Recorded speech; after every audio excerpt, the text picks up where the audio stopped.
저는 올해 68살입니다. 남편이 세상을 떠난 지도 벌써 10년이 넘었고 아들과 딸은 각자의 가정을 꾸려 멀리서 살고 있죠. 처음엔 혼자 사는 게 막막했는데 이젠 제법 익숙해졌어요. 매일 아침 6시면 눈이 뜹니다. 세월이 흘러도 몸에 밴 습관이란 쉽게 바뀌지 않네요. 40년 가까이 간호사로 일했던 시절의 버릇이 아직도 남아있거든요. 요즘은 일찍 일어나서 뒷마당 작은 텃밭을 돌보는 재미로 살아갑니다. 오늘도 어김없이 밖으로 나가 상추와 깻잎을 살펴봤어요. 어머, 이건 또 언제 이렇게 컸나? 며칠 사이에 부쩍 자란 채소들을 보니 괜스레 뿌듯했습니다. 작년에 심은 토마토가 빨갛게 익어가는 모습도 정말 예뻤죠. 이웃집 김순자 씨가 담장 너머로 인사를 건넸습니다. 미정아, 오늘도 부지런하네. 나이 들수록 몸을 움직여야 한다더라. 맞는 말이에요. 가만히 앉아만 있으면 온몸이 굳어버리니까요.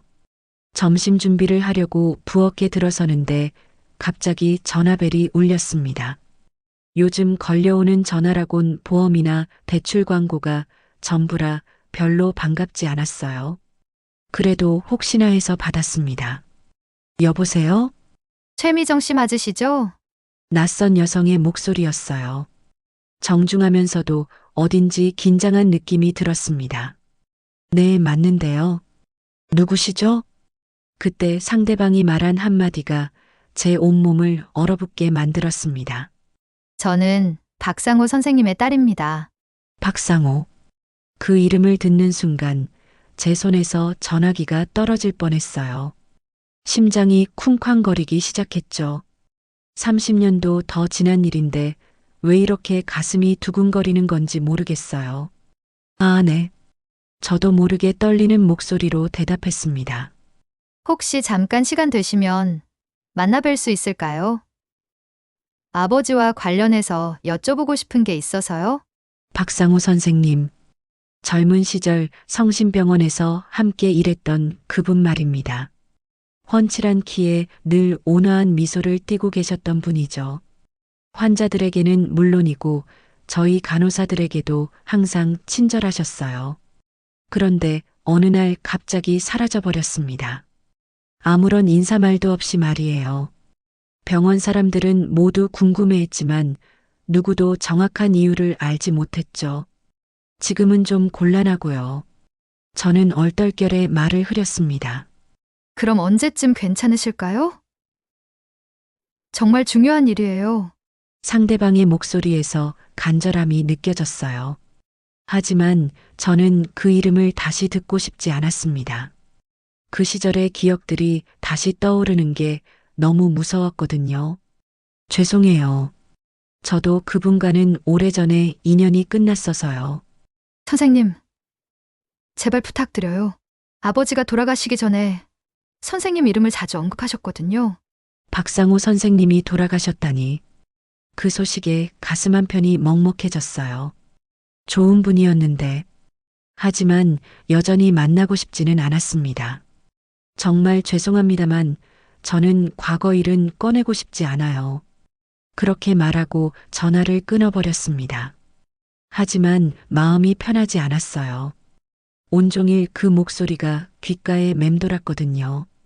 저녁 무렵 딸 수진이에게서 전화가 왔습니다. 엄마, 안녕하세요?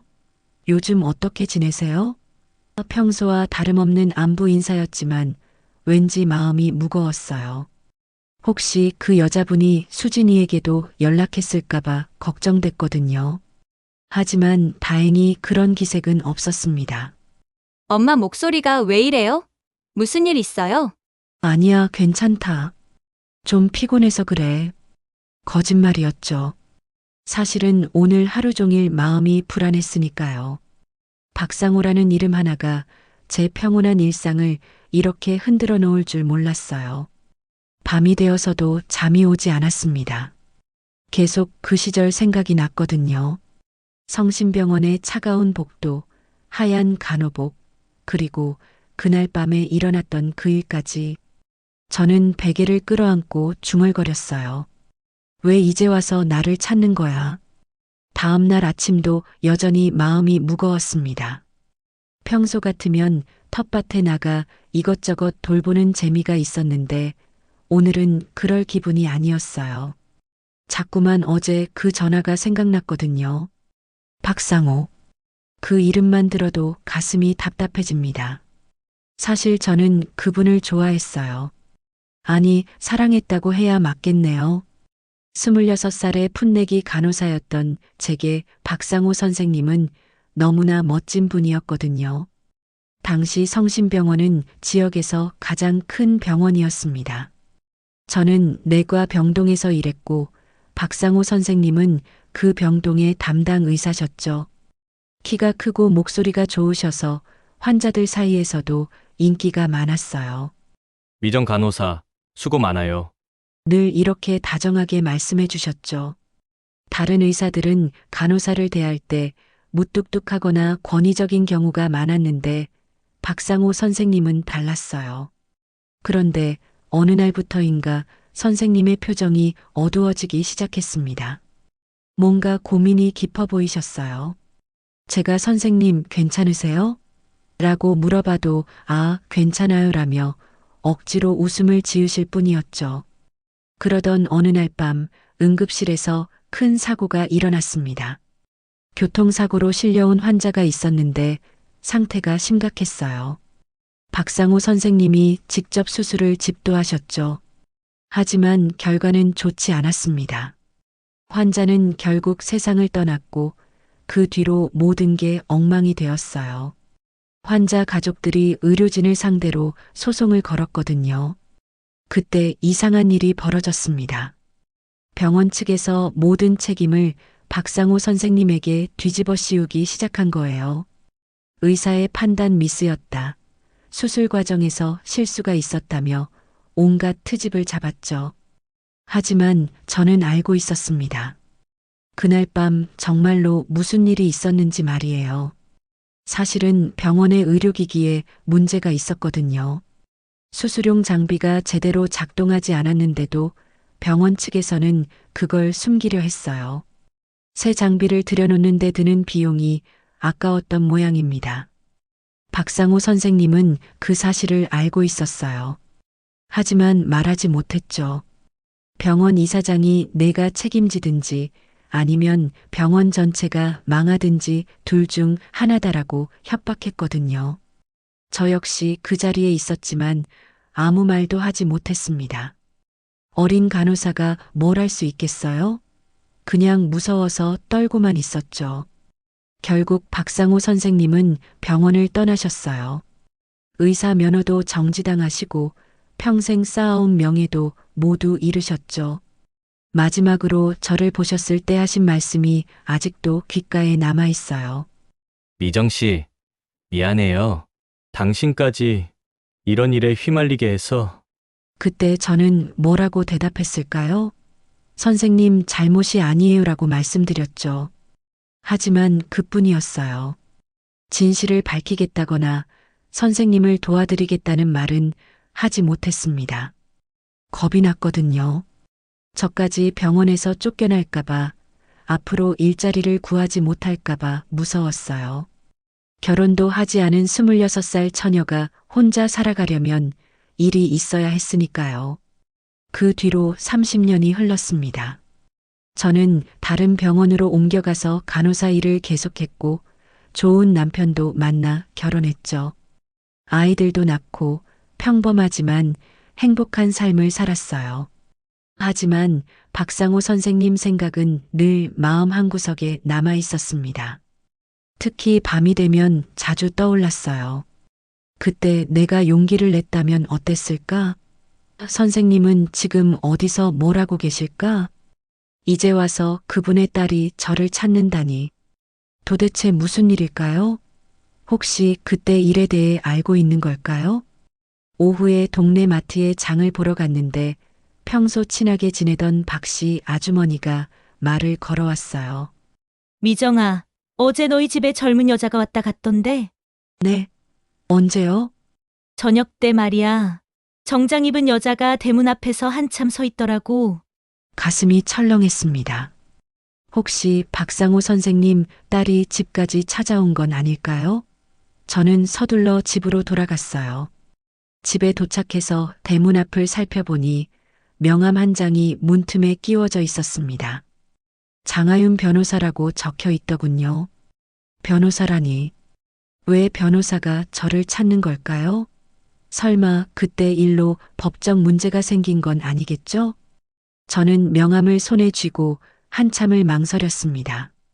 전화를 걸어야 할까요? 말아야 할까요? 하지만 결국 용기가 나지 않았어요. 그날 밤도 잠을 이루지 못했습니다. 자꾸만 그 시절 생각이 났거든요. 박상호 선생님의 마지막 모습, 그리고 제가 하지 못했던 말들이 꿈속에서 계속 반복됐어요. 사흘째 되는 날 아침, 문 두드리는 소리에 잠이 깼습니다. 시계를 보니 아직 9시도 안 된 시간이었어요. 누가 이렇게 일찍 찾아올까 싶어 문을 열어보니 정장을 말끔하게 차려입은 여성이 서 있었습니다. 최미정 선생님이시죠? 저는 장하윤입니다. 바로 그 변호사였어요. 나이는 40대 중반쯤 되어 보였는데 얼굴이 어딘가 익숙했습니다. 특히 눈매가 그랬어요. 혹시 박상호 선생님과 네, 제 아버지입니다. 아, 그래서 낯이 익었구나. 박상호 선생님과 눈매가 똑 닮았던 거예요. 갑자기 가슴이 뭉클해졌습니다. 들어오세요. 차마 문 앞에서 돌려보낼 수는 없었어요. 하윤 씨를 거실로 안내하면서 차를 한 잔 준비했습니다. 손이 미세하게 떨리는 걸 느꼈어요. 아버지, 이야기를 들으셨죠?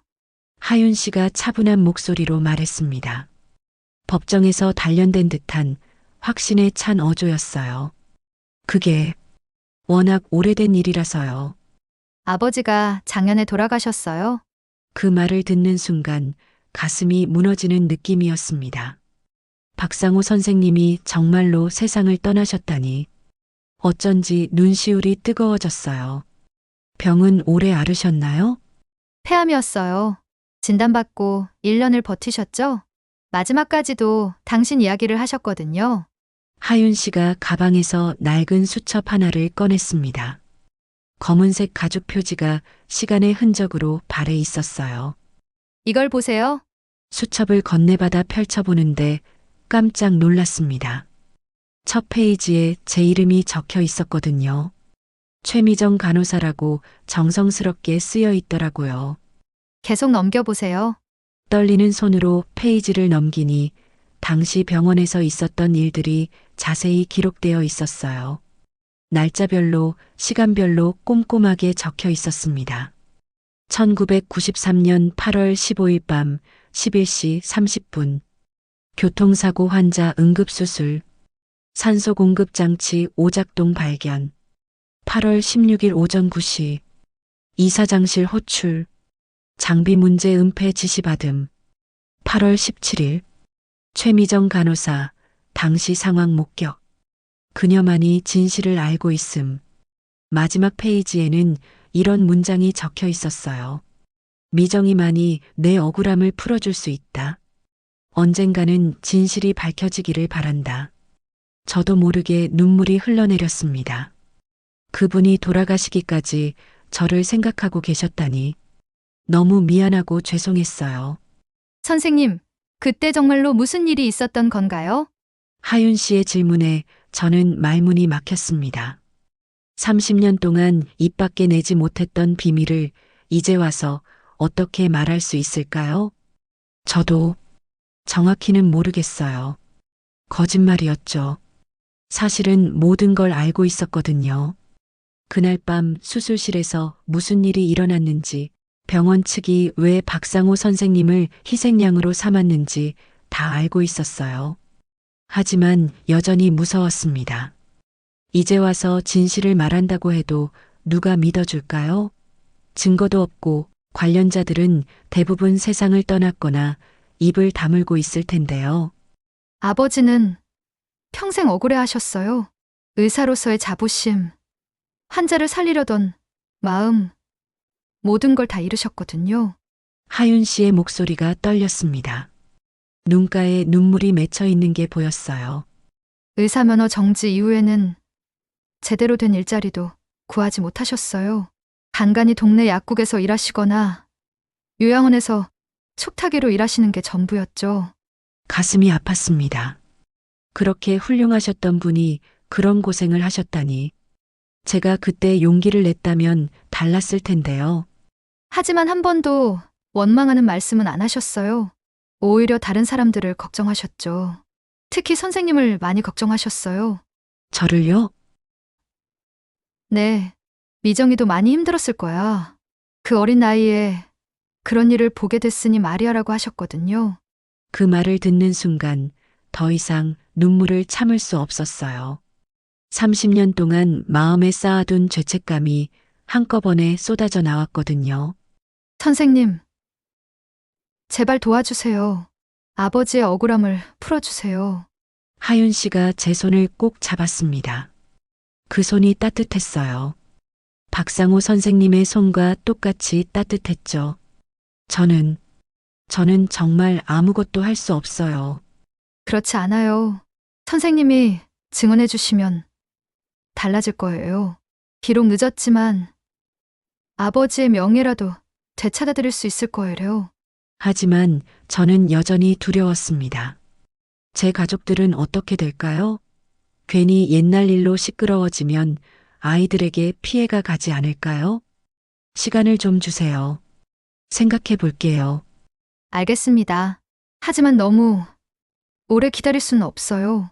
관련 자료들이 계속 사라지고 있거든요. 하윤 씨가 일어서면서 명함을 하나 더 건네주었습니다. 언제든 연락 주세요. 제가 도와드릴게요. 문을 닫고 나서도 한참 동안 그 자리에 서 있었어요. 수첩을 다시 펼쳐보니 박상호 선생님의 글씨가 더욱 또렷하게 보였습니다. 미정이만이 내 억울함을 풀어줄 수 있다. 정말 그럴까요? 저 같은 사람이 뭔가를 바꿀 수 있을까요? 하윤 씨가 다녀간 뒤로 마음이 편할 날이 없었습니다. 밥을 먹어도 체하고 잠을 자려고 해도 뒤척이기만 했어요. 박상호 선생님의 수첩이 자꾸 눈에 밟혔거든요. 사흘 후 아침 동네 슈퍼에 장을 보러 갔는데 이상한 시선들을 느꼈어요. 평소에는 반갑게 인사하던 사람들이 수군거리며 저를 쳐다보는 거예요. 저기 최미정 씨 아니야? 요즘 무슨 일 있나 봐. 변호사가 찾아왔다던데. 뭔 일이래? 귓속말들이 제 귀에 다 들렸습니다. 동네가 작다 보니 소문이 벌써 다 퍼진 모양이에요. 가슴이 답답해져서 장바구니도 제대로 채우지 못하고 집으로 돌아왔어요. 오후에는 딸 수진이에게서 전화가 왔습니다. 평소보다 목소리가 차갑더라고요. 엄마, 무슨 일이에요? 무슨 일이 뭐니? 동네 사람들이 엄마 이야기하던데요. 변호사가 찾아왔다고, 옛날 병원 일로 뭔가 문제가 생겼다고. 역시 소문은 빠르네요. 수진이 귀에까지 들어갔을 줄은 몰랐어요. 별일 아니야. 그냥 엄마, 솔직히 말씀해주세요. 도대체 무슨 일인데 변호사까지 오는 거예요? 할 수 없이 박상호 선생님 딸이 찾아온 일을 대충 설명했어요. 물론 자세한 내용은 빼고 말이죠. 그럼 그냥 모른다고 하면 되잖아요. 왜 굳이 엮이려 하세요? 나도 그렇게 했어. 하지만 하지만 뭐예요? 엄마, 제발 이상한 일에 휘말리지 마세요. 우리 가족 생각은 안 해요. 수진이의 목소리가 점점 날카로워졌어요. 이해는 해요. 딸 입장에서는 걱정될 만하죠. 진호 오빠는 뭐라고 해요? 아들 진호 이야기까지 나오니 더 마음이 무거워졌어요. 아직 모르는 것 같아요. 하지만 알면 더 난리 날 거예요. 엄마, 과거는 묻어두세요. 괜히 건드리면 좋을 게 없어요. 전화를 끊고 나서 한숨만 나왔습니다. 아이들 말이 틀린 건 아니에요. 괜히 옛날 일을 들춰내봤자 좋을 게 뭐가 있겠어요. 그런데 그날 저녁 예상치 못한 손님이 찾아왔어요. 동네 이장 김덕수 씨였습니다. 미정이, 잠깐 나와봐. 밖으로 나가니 김 씨가 심각한 표정을 짓고 있었어요. 무슨 일인데 변호사가 내 집에 드나드냐? 그게 동네 사람들이 다 궁금해한다. 혹시 땅 문제라도 있는 거냐? 아니에요. 개인적인 일이에요. 개인적인 일이라고 해도 동네 전체가 시끄러우면 곤란하다. 무슨 일인지 말해봐. 김 씨의 어조가 점점 강압적으로 변했어요. 이장이라고 남의 일에 이렇게 개입할 권리가 있나 싶었지만 동네에서 계속 살아가려면 무작정 반발할 수도 없었죠. 정말 별일 아니에요. 옛날 직장 동료 관련된 일이에요. 그래도 좋은 소문은 아니잖아. 앞으로는 조용히 해라. 이장이 돌아간 후에도 기분이 찜찜했어요. 벌써부터 이런 압박이 들어오는데 나중에 진실을 밝힌다고 나서면 어떻게 될까요? 이틀 후 하윤 씨에게서 전화가 왔습니다. 선생님, 생각해 보셨어요? 아직 확실하지 않아요. 그런데 하나 알려드릴 게 있어요. 당시 성심병원 관련 자료들을 조사해 보니 흥미로운 사실을 발견했거든요. 무슨 말씀이세요? 당시 의료기기 납품업체와 병원 측이 유착 관계였어요. 고장난 장비를 교체하지 않고 계속 쓰게 한 대가로 뇌물을 받았던 것 같아요. 가슴이 두근거렸어요. 역시 제가 알고 있던 게 맞았구나. 그리고 당시 간호부장이었던 정순자 씨 기억나세요? 네, 기억해요. 정순자 간호부장님. 정말 무서운 분이었죠. 병원에서 절대 권력자였어요. 그분이 최근에 인터뷰에서 이상한 말을 했어요. 당시 일을 제대로 하는 사람은 몇 안 남았다고요. 무슨 뜻일까요? 혹시 저를 의식한 발언일까요? 선생님, 시간이 많지 않아요? 관련자들이 계속 입을 다물고 있고 증거들도 사라지고 있어요. 하지만 제가 나선다고 해서 달라질 게 있을까요? 있어요.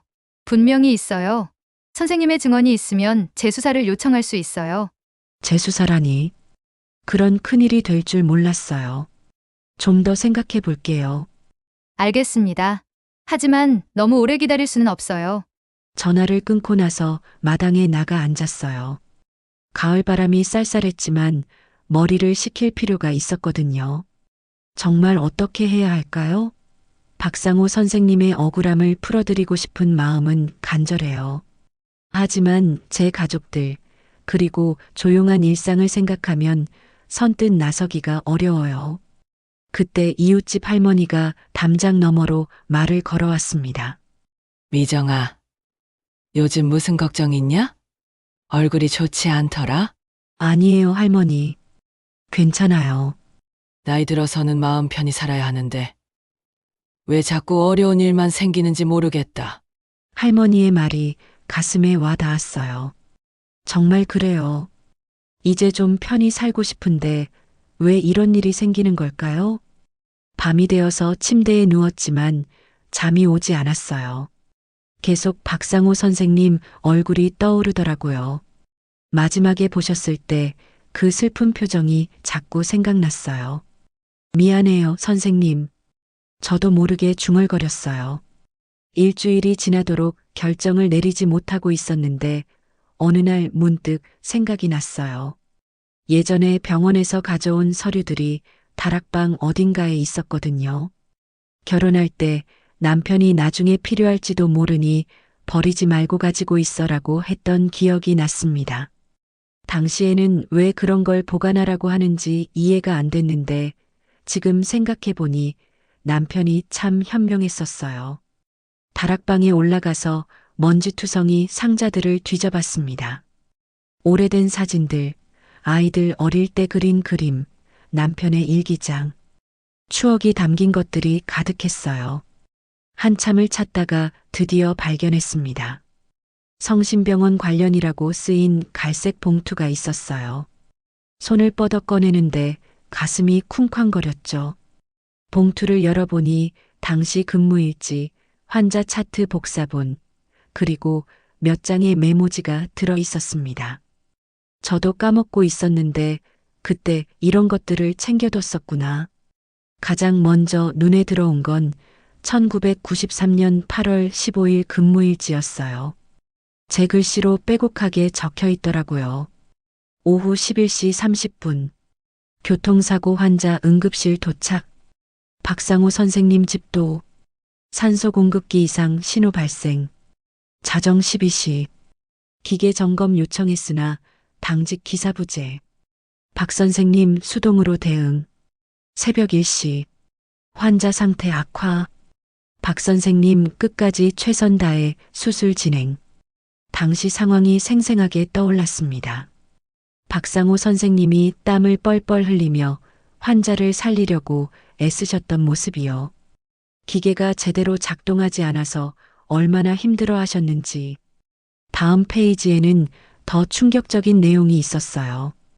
8월 16일 오전. 의료기기 업체 직원 병원 방문. 이상 없다고 거짓 보고서 작성. 정순자 간호부장 지시사항 관련 기록 일체 폐기. 함구 지시. 그때가 기억났어요. 정간호 부장님이 저를 불러서 이렇게 말씀하셨거든요. 미정아, 어제 일은 잊어버려. 병원을 위해서, 너를 위해서도 그게 좋을 거야.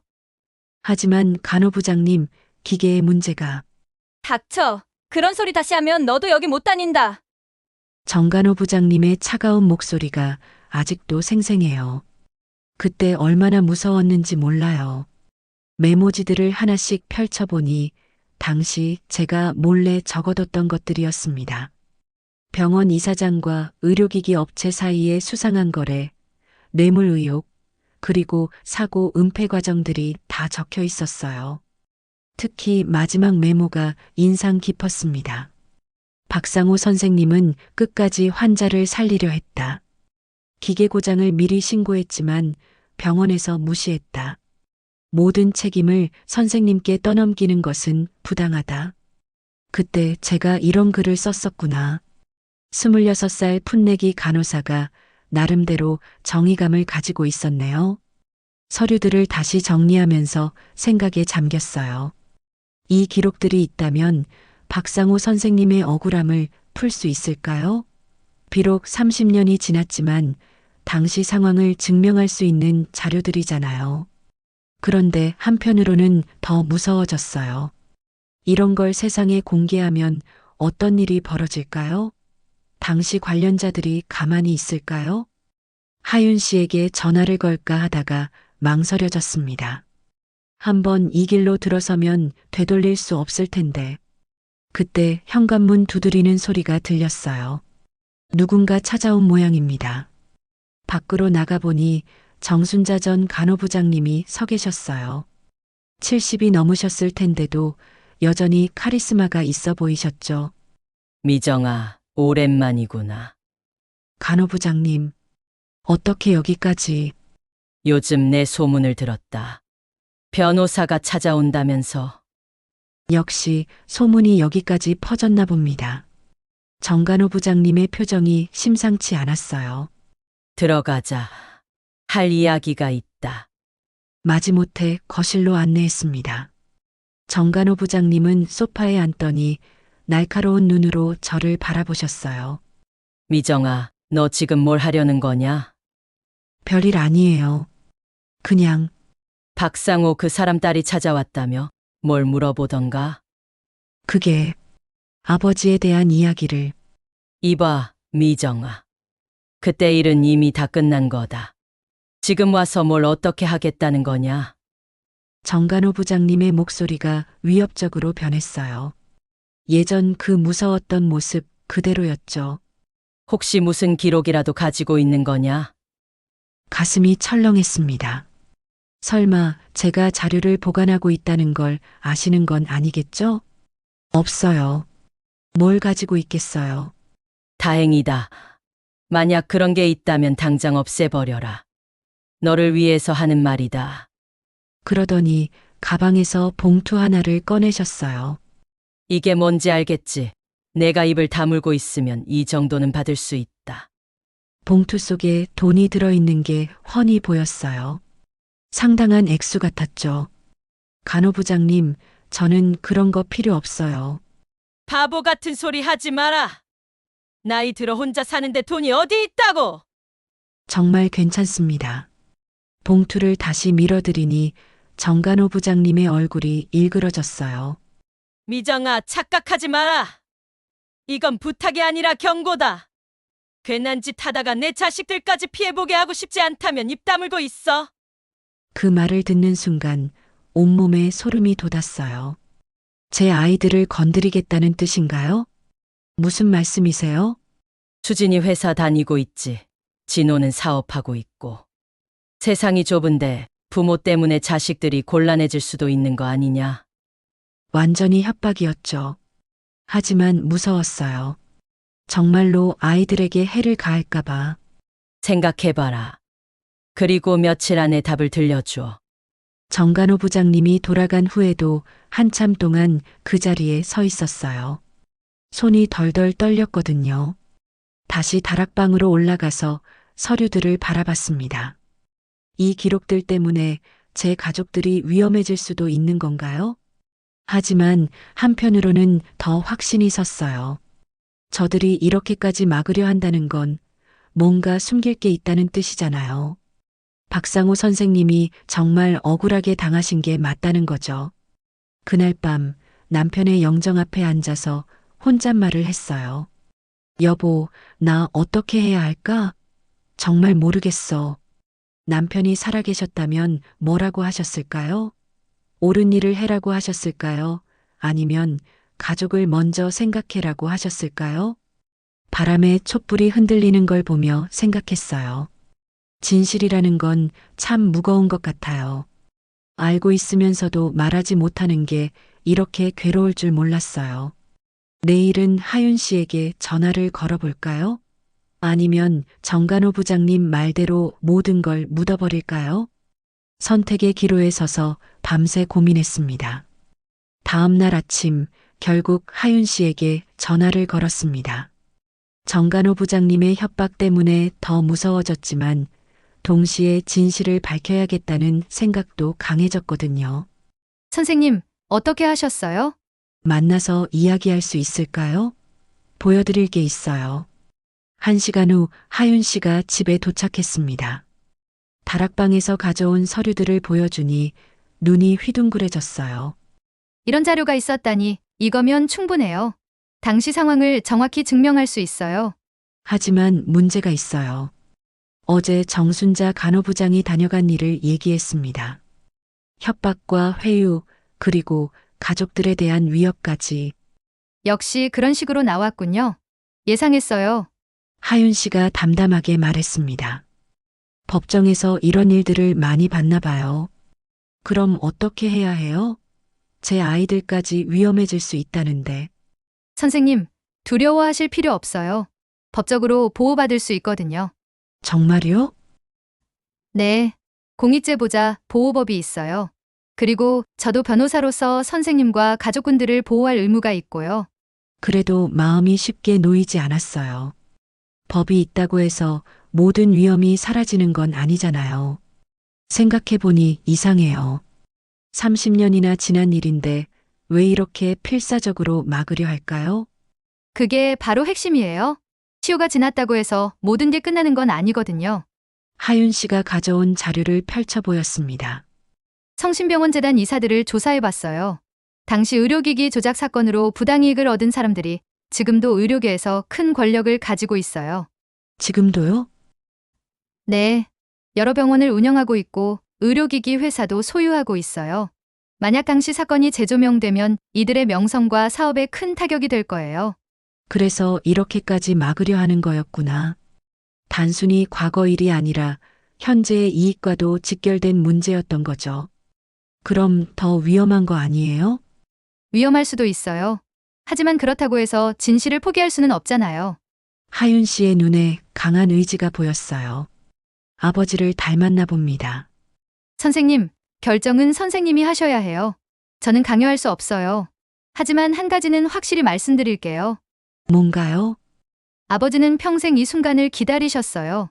언젠가는 진실이 밝혀지기를, 억울함이 풀리기를 바라셨거든요. 가슴이 뭉클해졌습니다. 박상호 선생님이 마지막까지 품고 계셨던 소망이었구나. 하지만 제 가족들은 어떻게 돼요? 혹시라도 위험해지면. 법적 보호장치가 있다고 했잖아요. 그리고 언론의 관심이 쏠리면 오히려 더 안전해질 수도 있어요. 언론이요? 네. 이런 사건은 사회적 관심을 받게 마련이에요. 의료계 비리, 권력층의 은폐, 그리고 뒤늦은 진실 규명. 충분히 뉴스가 될 만한 일이죠. 언론까지 나선다니. 생각만 해도 머리가 어지러웠어요. 바로 그때 현관벨이 울렸습니다. 하윤 씨와 눈을 마주쳤는데 둘 다 긴장한 기색이 역력했어요. 밖으로 나가보니 아들 진호가 서 있었습니다. 평소보다 표정이 어두워 보였어요. 엄마, 안에 손님 있어요? 응, 잠깐만. 하윤 씨에게 상황을 설명하고 밖으로 나왔습니다. 진호의 얼굴이 심각했어요. 엄마, 무슨 일이에요? 회사에서 이상한 전화가 왔어요. 무슨 전화? 누군지 모르는 사람이 전화해서 엄마가 요즘 변한 것 같다고 조심하라고 하더라고요. 가슴이 철렁했습니다.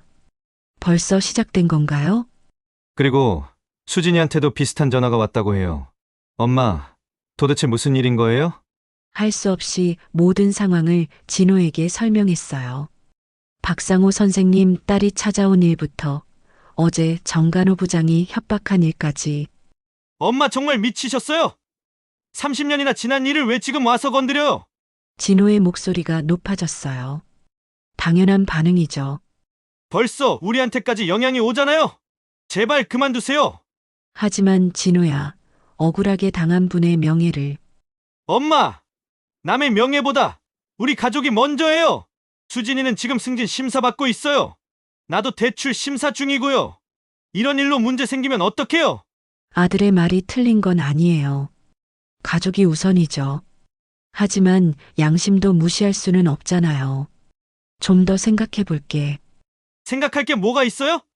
당장 그 변호사한테 못한다고 말하세요. 진호야. 엄마, 제발 부탁드려요. 우리 가족 생각해 주세요.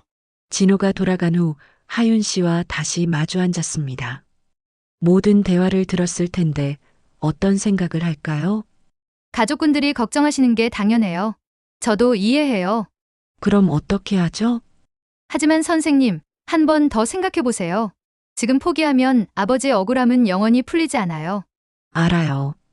하지만 그리고 이런 일들이 계속 반복될 거예요. 권력을 가진 사람들이 약한 사람들을 희생양으로 삼는 일이요. 하윤 씨의 말이 가슴에 와 닿았어요. 정말 그런 것 같아요. 박상호 선생님 같은 분이 또 생길 수도 있잖아요. 며칠만 더 시간을 주세요. 가족들과 충분히 상의해 봐야겠어요. 알겠어요. 하지만 너무 늦지는 말아주세요.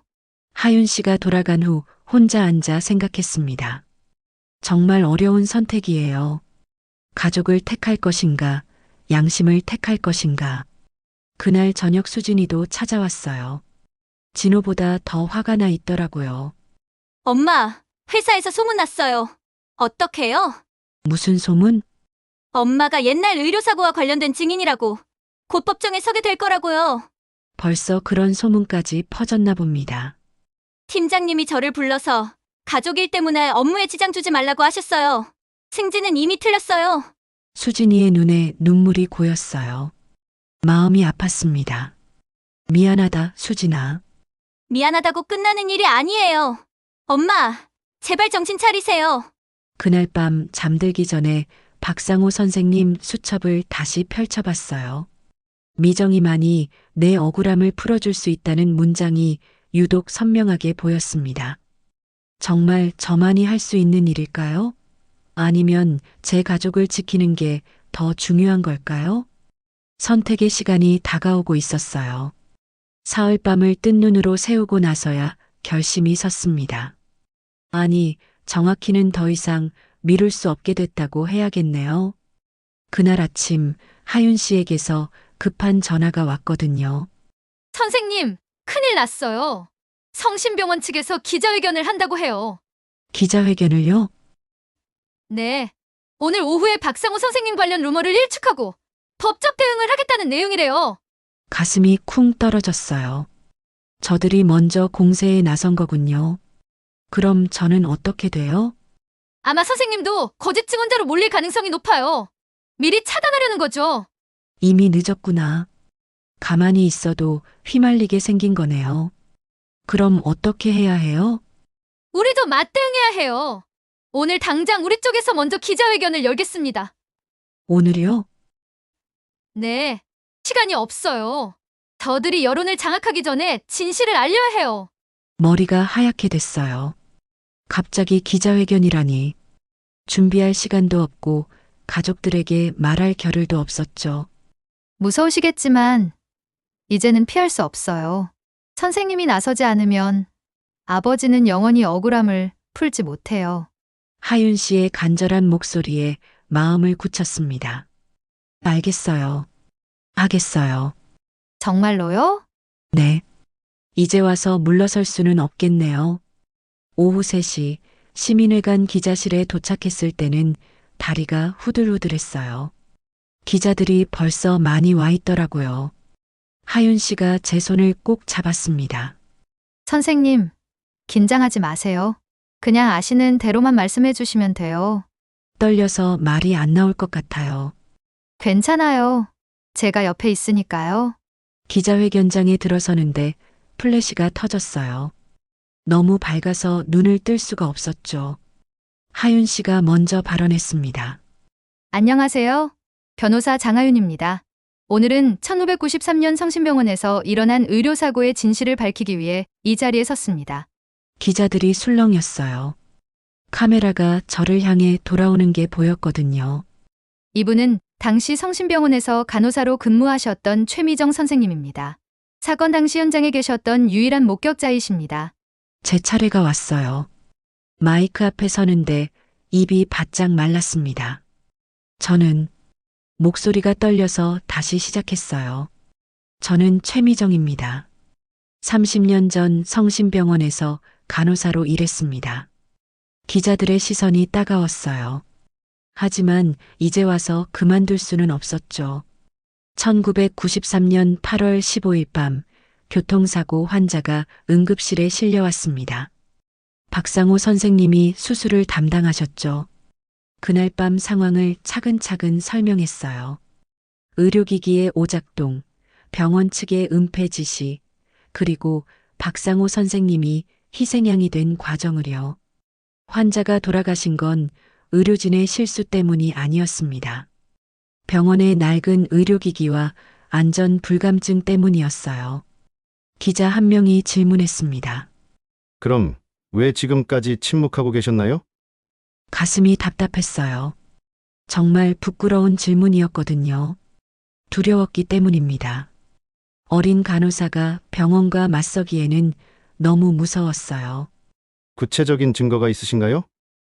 하윤 씨가 준비한 자료들을 공개했습니다. 제가 보관해온 근무일지, 메모들, 그리고 당시 상황을 기록한 문서들이요. 이 모든 기록들이 박상호 선생님의 결백을 증명합니다. 그때 또 다른 기자가 날카로운 질문을 던졌어요. 하지만 30년이나 지난 일인데 지금 와서 이런 주장을 하는 게 설득력이 있을까요? 순간 당황했지만 마음속 깊은 곳에서 나오는 말을 했어요. 늦었다는 걸 압니다.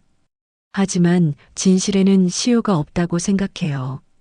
억울하게 돌아가신 박상호 선생님, 그리고 유족분들을 위해서라도 이제는 말해야겠다고 생각했습니다. 기자회견이 끝나고 나오는데 다리에 힘이 빠져서 주저앉을 뻔했어요. 하윤 씨가 부축해줘서 겨우 걸을 수 있었죠. 잘하셨어요, 선생님. 정말 용기 있는 일이었어요. 하지만 저는 후회가 밀려왔어요. 정말 잘한 일일까요? 제 가족들은 어떻게 생각할까요? 집에 도착하니 현관 앞에 진호와 수진이가 기다리고 있었습니다. 두 아이의 표정이 차가웠어요. 엄마, 뉴스 봤어요. 수진이의 목소리가 차갑게 들렸어요. 우리 말은 왜 안 들으세요? 가족들과 상의도 없이 혼자 결정하시면 어떡해요? 미안하다. 하지만 더 이상 미룰 수 없었어. 그래서요? 이제 우리 가족 이름이 온 나라에 알려졌어요. 내일부터 회사에 어떤 얼굴로 가요? 진호도 화가 나 있었어요. 엄마, 저희는 엄마 자식이에요. 엄마가 하신 일에 책임을 져야 한다고요. 아이들 말이 맞아요. 제가 너무 성급했나 봅니다. 하지만 옳은 일이었어. 너희도 이해해줘. 옳은 일이라고 해서 가족을 희생시켜도 되나요? 수진이의 날선 질문에 할 말이 없었어요. 그날 밤 뉴스에서 기자회견 내용이 나왔습니다. 생각보다 큰 관심을 받았더라고요. 의료계 비리, 권력층 은폐 같은 키워드들이 계속 나왔어요. 하지만 성심병원 측에서도 반박 성명을 냈습니다. 근거 없는 주장, 악의적인 명예훼손이라면서 법적 대응을 예고했어요. 핸드폰이 계속 울렸어요. 기자들, 시민단체, 그리고 모르는 사람들의 전화가 쏟아졌죠. 어떤 사람은 응원을, 어떤 사람은 비난을 했어요. 용기 있는 분이세요. 응원합니다. 왜 이제 와서 죽은 사람 일로 시끄럽게 해요? 밤늦게까지 전화가 와서 결국 전원을 꺼버렸어요. 이제 정말 돌이킬 수 없는 강을 건넌 것 같았습니다. 앞으로 어떤 일이 벌어질지 모르겠지만 후회는 하지 않기로 했어요. 박상호 선생님의 수첩을 다시 펼쳐보니 마지막 페이지에 이런 글이 있었어요. 진실은 언젠가는 드러나게 마련이다. 그날이 오기를 기다리며. 선생님, 그날이 왔어요. 조금 늦었지만 이제 시작이에요. 기자회견 이후 일주일은 정말 힘든 시간이었습니다. 매일 기자들이 찾아오고 온갖 전화가 쏟아졌어요. 동네 사람들의 시선도 부담스러웠죠. 하지만 예상외의 일들도 벌어졌습니다.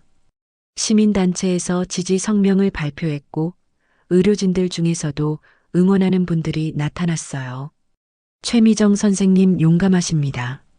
저희도 비슷한 경험이 있어서 마음이 아팠어요. 젊은 간호사들이 편지를 보내주기도 했어요. 아직도 병원에서 이런 일들이 벌어지고 있다니 마음이 무거웠지만 동시에 제가 한 일이 의미 있다는 생각도 들었어요. 더 놀라운 건 성심병원 내부에서도 변화가 일기 시작했다는 거였어요. 당시 함께 일했던 동료들 중 몇 명이 용기를 내서 증언에 나서겠다고 하더라고요. 미정아, 내가 먼저 나서줘서 고마워. 우리도 계속 마음에 걸렸었거든. 김순희 선배 간호사가 전화를 걸어와서 한 말이에요. 당시 같은 병동에서 일했던 분인데 그때 상황을 똑똑히 기억하고 계셨죠. 하윤 씨는 더욱 바빠졌어요. 연일 언론 인터뷰를 하고 추가 증인들을 만나고 법적 절차를 준비하느라 정신없이 뛰어다녔거든요. 선생님, 검찰에서 재수사 검토에 들어간다고 해요? 정말요? 네.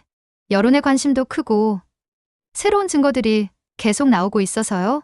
그런데 가장 큰 변화는 제 가족들에게서 일어났어요. 처음에는 화를 내던 진호와 수진이가 조금씩 마음을 돌리기 시작했거든요. 특히 수진이가 먼저 다가왔어요. 엄마, 회사에서 동료들이 응원한다고 해요. 엄마가 용기 있는 일을 했다고. 정말? 처음에는 걱정했는데 생각해보니 부끄러운 일을 한 게 아니잖아요. 오히려 자랑스러워요. 수진이의 말을 들으니 가슴이 뜨거워졌어요. 그동안 얼마나 걱정했는데요. 진호도 며칠 후에 찾아왔습니다. 엄마, 죄송해요. 처음에는 제 일만 생각했네요. 괜찮다, 진호야. 내 입장에서는 당연한 반응이었어. 아니에요. 엄마가 옳은 일을 하신 거예요. 늦게나마 깨달았어요. 아이들이 이해해주니까 마음이 한결 가벼워졌어요. 한 달 후 검찰에서 정식으로 재수사 착수를 발표했습니다. 30년 만에 박상호 선생님 사건이 다시 조명받게 된 거죠. 아버지가 살아계셨다면 얼마나 기뻐하셨을까요? 하윤 씨가 눈물을 글썽이며 말했어요. 재수사 과정에서 놀라운 사실들이 속속 밝혀졌어요. 당시 성심병원 이사장과 의료기기 업체 간의 유착, 리베이트 수수, 그리고 체계적인 증거 인멸 시도까지. 정순자 전 간호부장도 결국 검찰에 소환됐어요. 처음에는 부인하려다가 증거들이 쏟아지자 결국 사실을 인정했죠. 당시 병원 압력에 어쩔 수 없었다며 뒤늦은 사과를 했지만 이미 늦었어요. 반년 후 법원에서 박상호 선생님에 대한 명예회복 판결이 내려졌습니다. 의료진의 과실이 아닌 병원 시설과 관리상의 문제로 인한 사고라는 공식 판단이 나온 거예요. 그날 법정에서 하윤 씨가 눈물을 터뜨렸어요. 아버지, 이제 억울함이 풀렸어요. 저도 덩달아 울컥했습니다. 30년 만에 드디어 진실이 밝혀진 거예요. 재판 이후에는 또 다른 변화들이 있었어요. 성심병원을 비롯한 여러 의료기관에서 안전관리 시스템을 대폭 강화했거든요. 제가 증언한 내용이 의료계 전체에 경각심을 준 거죠. 선생님 덕분에 이런 일들이 재발되지 않을 것 같아요. 젊은 의사들이 감사 인사를 전해왔을 때는 정말 뿌듯했어요. 1년 후 봄 하윤 씨가 아버지 묘소에 가자고 했어요. 함께 성묘를 하며 그동안의 일들을 보고드리기로 한 거죠. 묘소 앞에 서서 꽃을 올리는데 문득 박상호 선생님의 목소리가 들리는 것 같았어요. 고마워, 미정 씨. 정말 고마워. 선생님, 너무 늦어서 죄송해요. 마음속으로 인사를 드렸어요. 집으로 돌아와서는 텃밭에 새 씨앗들을 심었습니다. 상추, 깻잎, 그리고 올해는 토마토도 더 많이 심었어요. 흙을 만지며 생각했어요. 진실이라는 것도 씨앗과 같은 것 같아요. 땅속에 묻혀 있다가 때가 되면 싹을 트르고 결국은 열매를 맺게 마련이죠. 30년이라는 긴 시간이 걸렸지만 박상호 선생님의 억울함이 마침내 해소됐어요. 그리고 저도 오랫동안 마음에 묻어두었던 죄책감에서 벗어날 수 있었고요. 저녁 무렵 수진이와 진호가 함께 찾아왔습니다. 아이들과 함께 저녁을 먹으며 이런저런 이야기를 나누는데 마음이 참 평온했어요. 엄마, 요즘 표정이 많이 밝아지셨어요. 수진이의 말에 웃음이 났어요. 정말 그런 것 같아요. 오랫동안 가슴에 담아두었던 무거운 짐을 내려놓으니 몸도 마음도 한결 가벼워졌거든요. 밤에 텃밭에 나가 새로 심은 씨앗들에 물을 주었습니다. 아직은 흙 속에 묻혀서 보이지 않지만 곧 파란 새싹들이 고개를 내밀 거예요. 이제야 진짜 봄이 오는구나. 따뜻한 바람이 볼을 스치며 지나갔어요. 박상호 선생님도 어디선가 편안히 쉬고 계시겠죠. 그리고 저도 이제 정말 평온한 마음으로 남은 인생을 살아갈 수 있을 것 같아요. 진실을 말하기까지 30년이 걸렸지만 그래도 해낼 수 있어서 다행이에요. 늦었다고 생각할 때가 가장 빠른 때라는 말이 정말 맞는 것 같습니다. 오늘 밤은 오랜만에 깊이 잠들 수 있을 것 같아요. 마음에 걸린 일이 없으니까요.